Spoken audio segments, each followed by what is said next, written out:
Bienvenue dans cette nouvelle vidéo pêche à l'anglaise.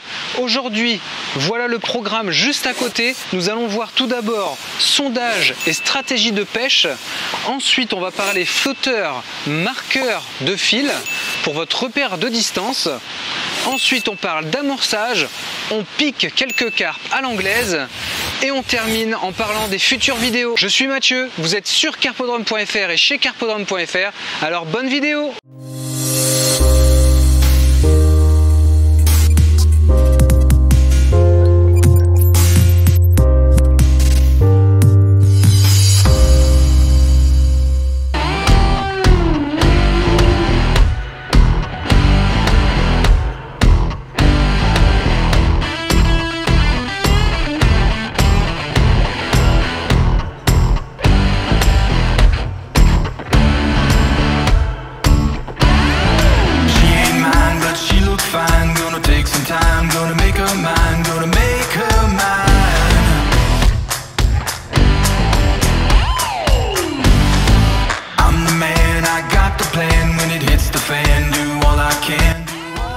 Bonjour à toutes et à tous, j'espère que vous êtes en forme.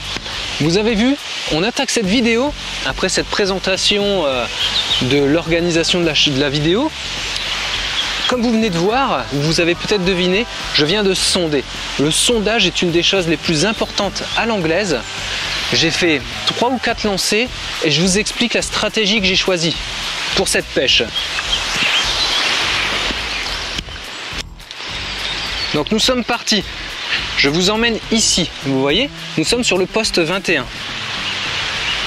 Poste 21 de l'étang des sources de la Chabanne. Et j'ai sondé ici. L'idée va être de pêcher. Ah, pas bon avec le soleil, je me décale. Voilà, c'est beaucoup mieux. Voilà, c'est beaucoup mieux.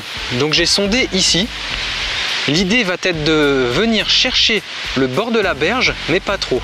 Donc je vais lancer à 2 ou 3 mètres du bord de l'arbre pour venir pêcher ici à peu près, à une dizaine de mètres de cet arbre. En coulant bien le fil, ça devrait le faire. Et j'ai utilisé le flotteur sondeur pour prendre le fond, ce qui m'a donné une indication. Hop, je vous montre. Donc sur cette canne où j'ai sondé, comme vous avez deviné, j'ai pu, en faisant plusieurs lancers, voir que le fond à cette distance variait entre là et là. Donc je vais me mettre sur un fond moyen pour commencer l'amorçage et les premières touches. Et ensuite, normalement, rapidement, comme c'est souvent le cas à l'anglaise, en rappelant à chaque touche, eh bien les poissons vont naturellement se décoller.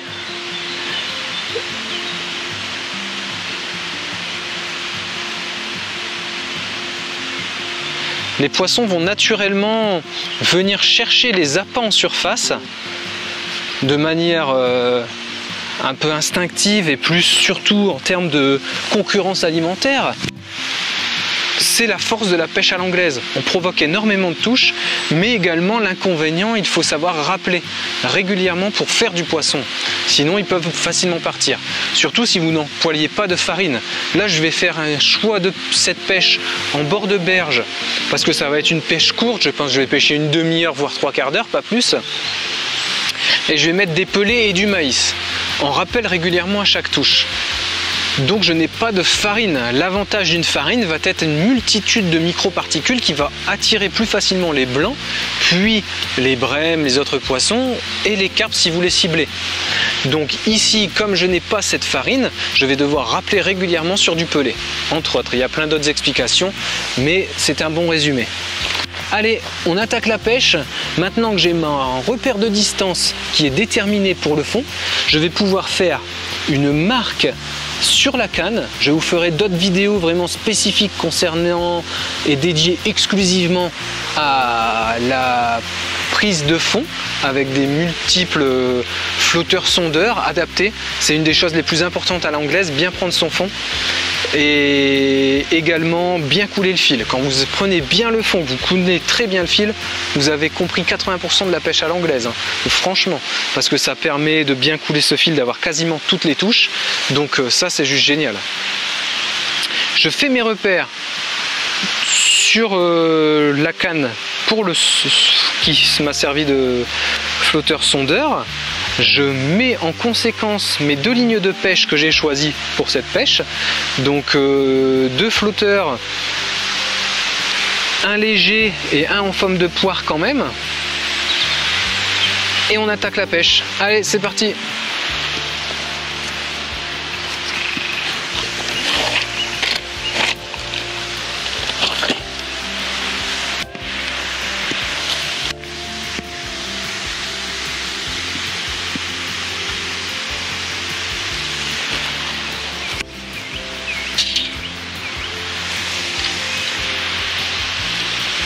Vous voyez, maintenant que j'ai fait mes marques, je remets l'hameçon au niveau du bas de mon fond et je n'ai plus qu'à régler le flotteur pour être ultra précis. Donc la ligne qui est un peu plus lourde avec ce flotteur en forme de poire, je vais la mettre de sorte qu'elle traîne un petit peu sur le fond. Voilà. Hop. C'est fait, on traîne d'un demi-waggler à peu près, donc ils font 20, celui-là doit faire 24-25, je traîne de 10 à 12 cm. La première canne est réglée. J'aurai plus qu'à faire un repère de distance une fois que ma deuxième canne sera réglée.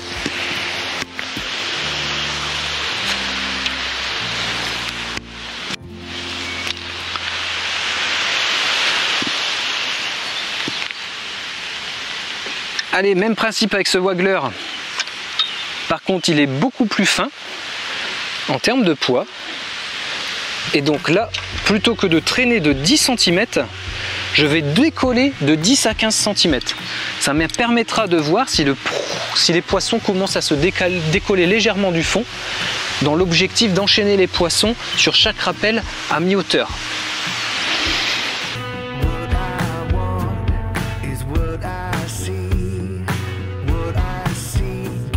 Maintenant que mes 2 lignes sont prêtes à pêcher avec la hauteur différente, une décollée de 15 cm et une qui va traîner de 10 à 15 cm, j'ai plus qu'à replacer mon flotteur sondeur, aller amorcer quelques pelées au niveau de cette zone avant d'attendre les premières touches, puis de lancer chaque canne juste à côté du marqueur floodeur pour faire un repère de distance et de cette façon je vais pêcher tout le temps à la même distance quand je lancerai mon waggler.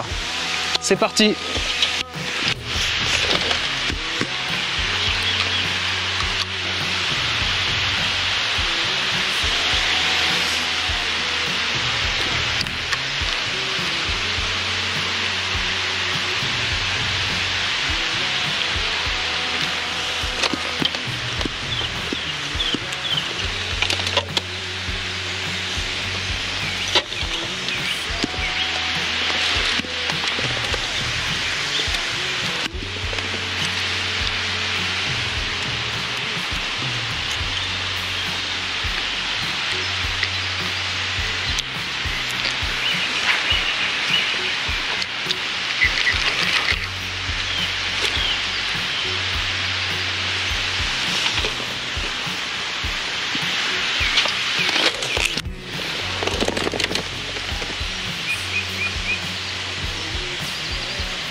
Et voilà, je viens de marquer mon fil à ce niveau avec une marque blanche grâce au marqueur.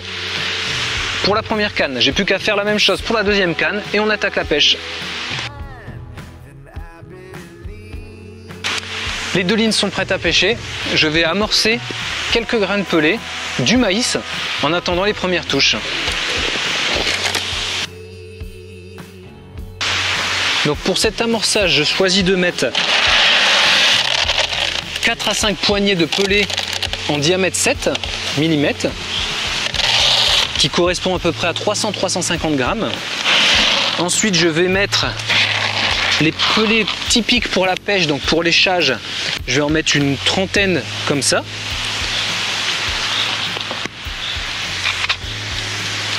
Puis je vais mettre un petit peu de maïs, on va dire un 1/6 de la boîte, en attendant les premières touches. Let's go!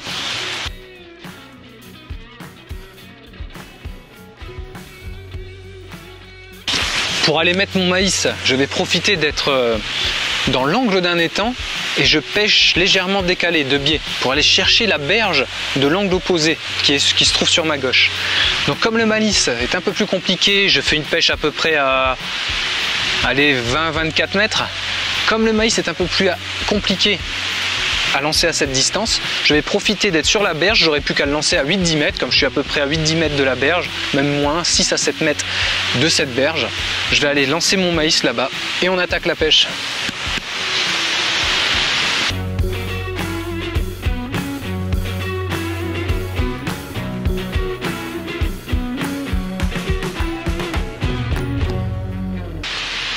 Première touche loupée, assez rapidement après le lancer, très rapide. Donc le pelé est toujours là, c'est reparti.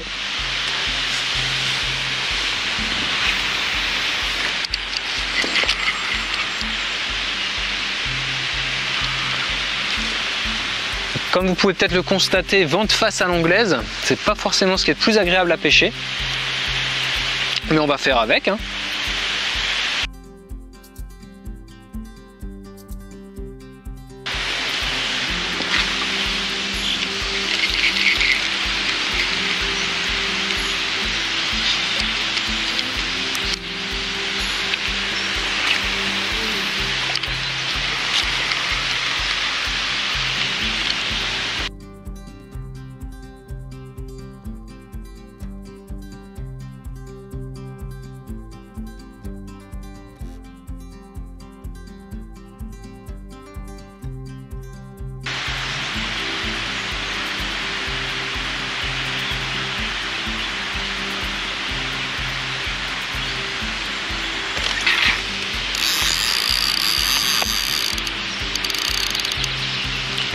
Et voilà, c'est parti.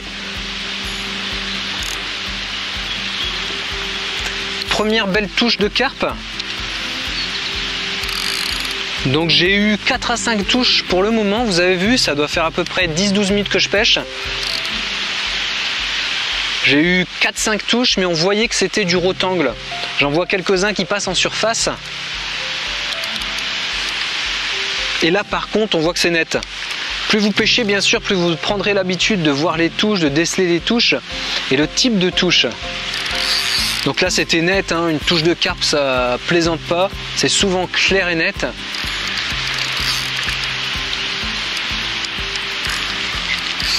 Donc voilà notre premier poisson,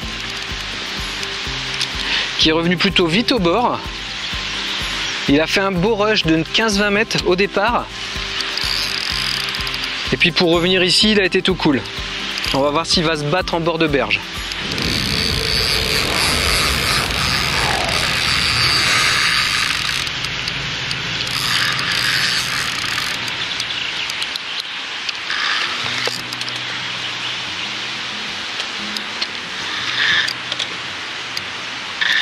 Hey, joli petit poisson, une commune.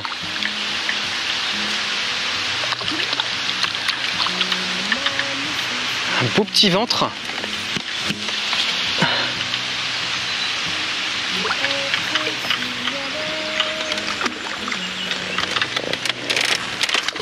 Ah super. On a notre premier poisson.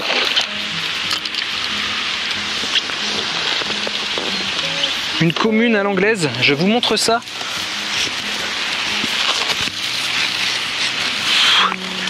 Un poisson qui doit faire dans les 2,5 kg à peu près.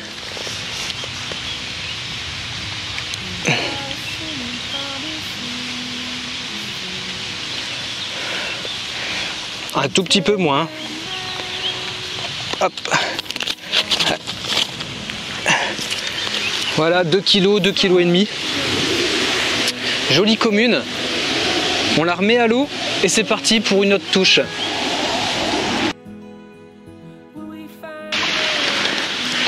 Donc j'ai mis 3 toutes petites pelles en guise de rappel. On a commencé avec un amorçage à peu près de 300-400 grammes. Là on va dire que j'ai mis à peu près 40 à 50 grammes en guise de rappel. Les pelets de 7 mm sont très légers, c'est plus pour créer vraiment une euphorie et proposer beaucoup d'èches pour créer une concurrence alimentaire et donc favoriser le nombre de touches. Allez, on attaque et on essaie de se faire un deuxième poisson.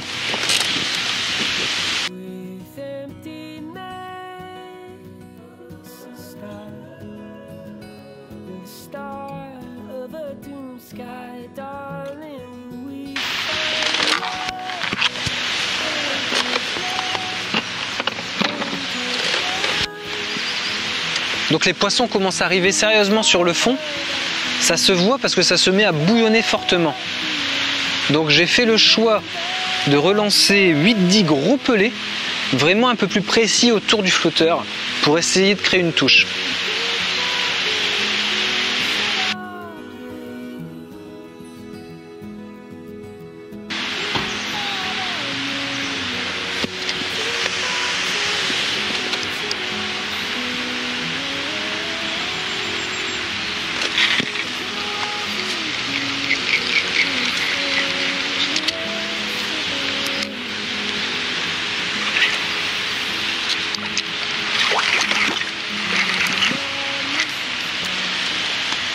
Donc je viens de louper une touche, très probablement une touche de carpe, parce que la touche était bien nette.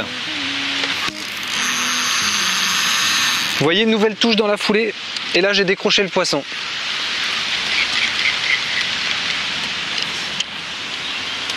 Ça y est, les poissons arrivent sur le poste. Comme je viens d'en décrocher une, je vais pouvoir remettre une petite pelle.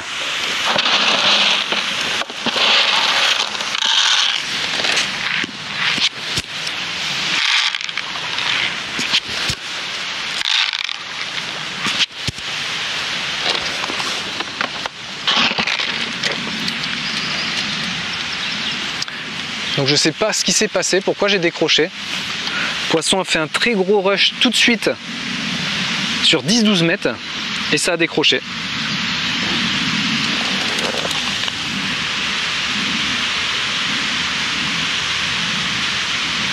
Vous êtes de plus en plus nombreux à suivre ces vidéos sur carpodrome.fr et je vous en remercie. Carpodrome.fr, c'est partageons la passion de la pêche, mais c'est également un lieu d'accueil exceptionnel. Nous sommes en plein milieu de la forêt, comme vous pouvez constater avec l'environnement de cet étang. Et je mets à disposition des clients, des randonneurs, des passionnés de nature, des pêcheurs bien sûr, un studio et un appartement disponibles à la location et je vous propose des formules pêche adaptées. Donc n'hésitez pas à aller voir tout ça, à aller consulter sur le site de carpodrome.fr. Vous avez un onglet exclusivement dédié à l'hébergement qui vous présentera tout ça. Studio, appartement, cabane, tente. Les moyens de réserver si ça vous intéresse. Donc en passant par Airbnb ou Booking. Et voilà, je vous laisse découvrir tout ça.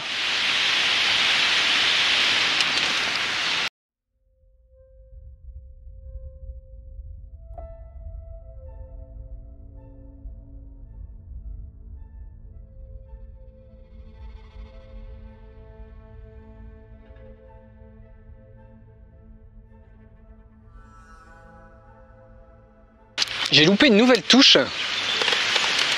Et ça fait 2-3 touches loupées d'affilée. Donc je vais essayer de mettre la ligne plus légère en pêchant un tout petit peu décollé, comme je vous expliquais en début de vidéo.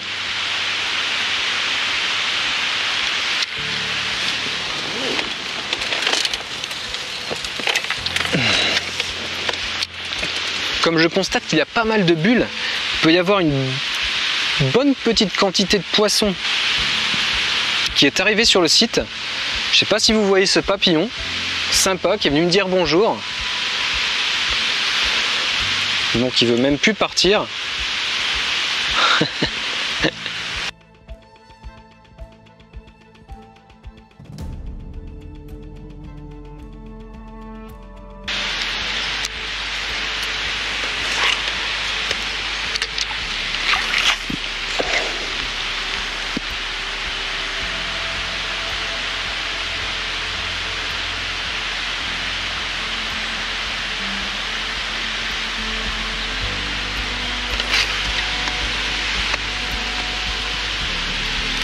Ça y est, voilà une touche en surface à mi-eau.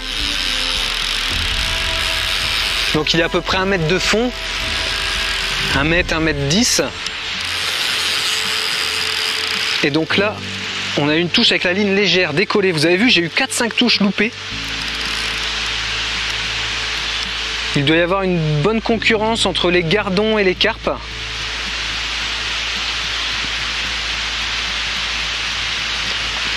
Les gardons viennent fouiller un petit peu. Il y a eu le jus de maïs aussi en début d'amorçage. Là, ça fait à peu près 25-30 minutes que ça a été amorcé. J'ai déjà fait 3-4 séries de rappels.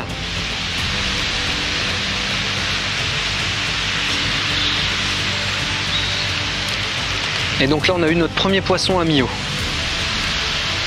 Un poisson qui tient bien le combat. Pour le moment, il ne se laisse pas remonter en surface.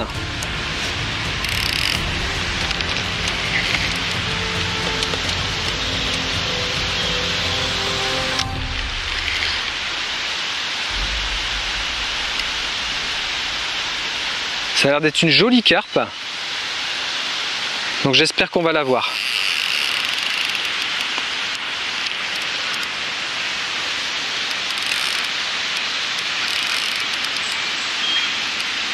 Ouais, joli poisson. Plus lourde que la première.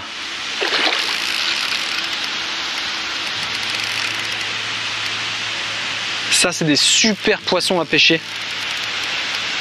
Parmi mes poissons préférés, les communes entre 2,5 kg et 4 kg, 4,5 kg, c'est juste des bombes. Ça joue sur le poids, en même temps la force, que souvent les miroirs vont avoir plus tendance à jouer sur leur poids.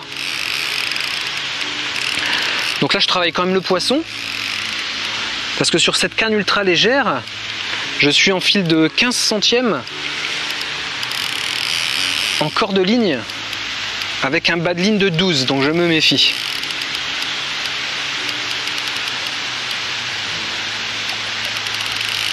Si les beaux poissons se mettent à arriver, il va falloir sérieusement que je passe peut-être sur les bas de ligne en 15 également, ou 14 bien sûr.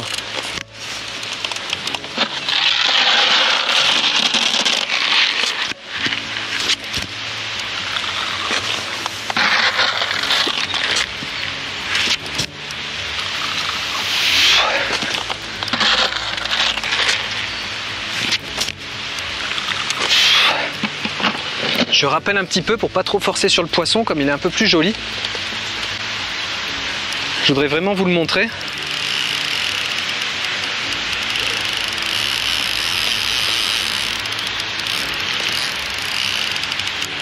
Vous voyez, ce poisson se bat pas mal au bord.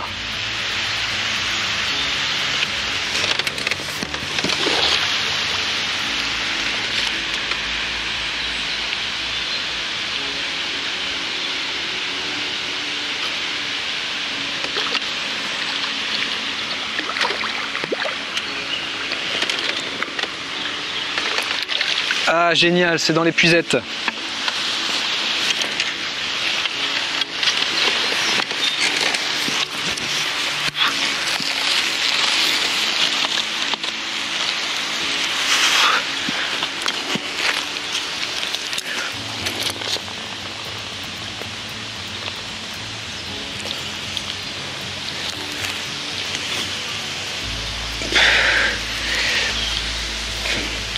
Je remets juste bien l'épuisette et je vous montre cette carpe. Une carpe d'à peu près 3,5 kg. On va la remettre à l'eau. Deuxième commune. Ah. Je vous en ai déjà parlé dans certaines vidéos. Favoriser les épuisettes à grande maille. Moi, c'est une maille moyenne. Et même dans ce cas-là, des fois ça accroche.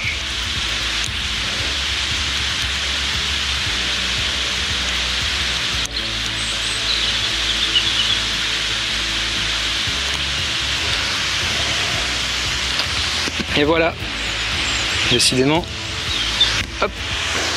Deuxième poisson. Jolie commune. On rattaque. pour essayer d'en faire une troisième. C'est parti!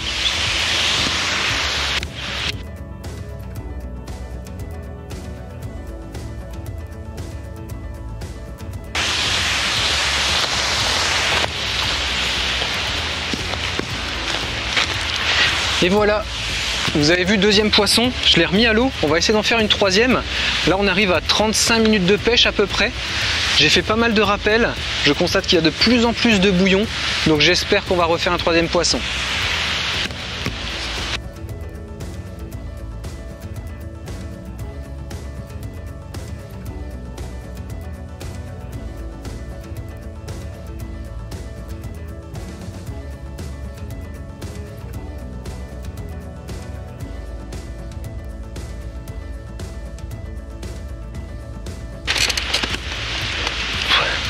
Donc je viens de remettre un tout petit peu de fond parce que je commence à constater qu'il y a énormément de bouillon qui se mettent en place. Donc les poissons doivent vraiment être sur le fond. Je suis revenu à peu près avec le fond de ma ligne avec le gros flotteur, mais par contre sur le petit flotteur. Touche loupée. Il me semble que c'était un gardon. Mais le poisson a gagné et a conservé le pelet. On va essayer le maïs, comme on a essayé amorcer au maïs. C'est dommage de ne pas essayer. Donc je mets 2 grains de maïs et on va voir ce que ça donne.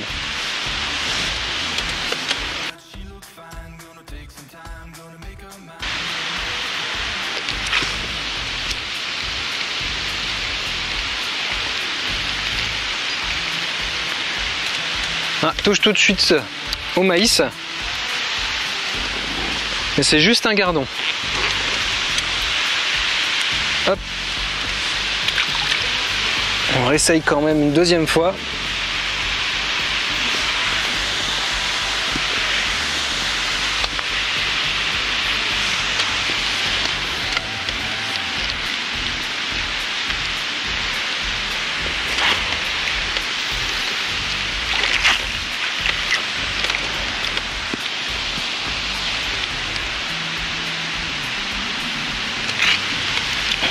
Ouais, grosse influence des gardons.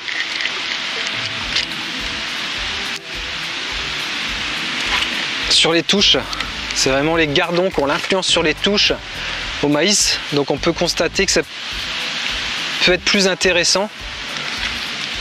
Donc là j'ai touche sur touche dès que le maïs se pose. Il va y avoir pas mal de rotangles. Forcément avec un hameçon aussi gros pour pêcher le rotangle, c'est pas très adapté. Donc il doit y avoir un réel intérêt à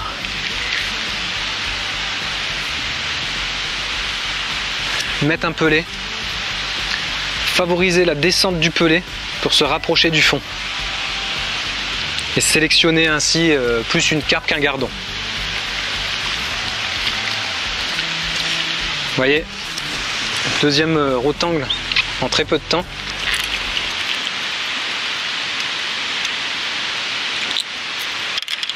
Hop.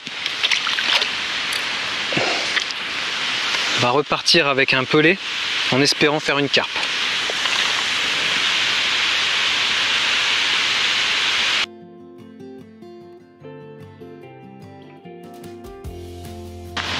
Dans les futures vidéos, nous allons parler des vers de terre et de leur intérêt en pêche à l'anglaise. Ensuite, nous parlerons également du studio.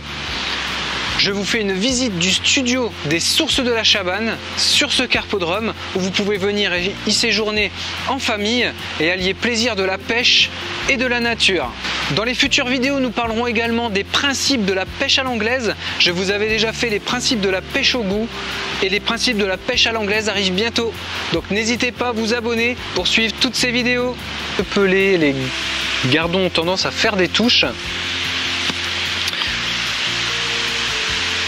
Donc je vais essayer de replacer la ligne plus lourde en traînant donc une quinzaine de centimètres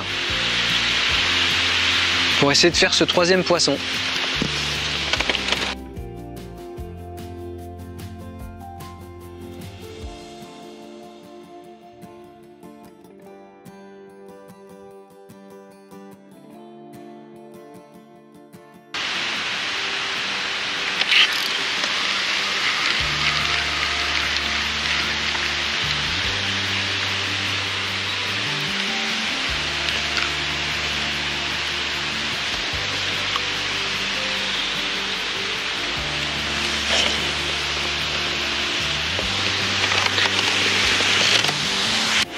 Bon, ça y est, ça fait 3 quarts d'heure de pêche, c'est ce que je m'étais dit pour cette vidéo.